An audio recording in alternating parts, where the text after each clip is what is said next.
அன்பு தமிழ் சான்றோர் பெருமக்களுக்கு நெஞ்சார்ந்த திருக்குறள் வணக்கங்கள். நான் உங்கள் அன்பு தோழன் மூவேந்திர பாண்டியன். நாளொரு திருக்குறள் வரிசைக்காக இன்று நான் உங்களை இன்முகத்தோடு வரவேற்கின்றேன். இன்றைய பொழுதில் நாம் பொருட்பாலில் 95வது அதிகாரமாக உள்ள மருந்து என்ற அதிகார தலைப்பின் கீழ் அமையப்பட்டுள்ள 942வது திருக்குறளை பற்றி அறியப் போகின்றோம். மருந்து என்பதற்கு பசிக்கேற்று உணவினை அளவோடு உண்ணல், அதாவது பசியினை அறிந்து அளவோடு உண்ணல் என்ற பொருளில் இந்த அதிகாரத்தின் தலைப்பு அமையப்பெற்றுள்ளது. இப்பொழுது நாம் 942வது திருக்குறள் என்னவென்பதை கண்டு தெளிவடைவோம். மருந்தென வேண்டாமாம் யாக்கைக்கு அருந்தியது அற்றது போற்றி உணின். மருந்தென வேண்டாமாம் யாக்கைக்கு அருந்தியது அற்றது போற்றி உணின். இத்திருக்குறளுக்கான பொருள் என்னவென்பதை இப்போது நாம் காண்போம்.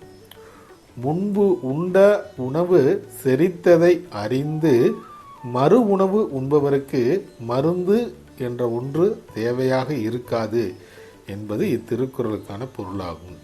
என்னும் பொருள், முன்பு உண்ட உணவு செரித்ததை அறிந்து மறு உணவு உண்பவருக்கு மருந்து என்ற ஒன்று தேவையாக இருக்காது என்பது இத்திருக்குறளுக்கான பொருளாகும்.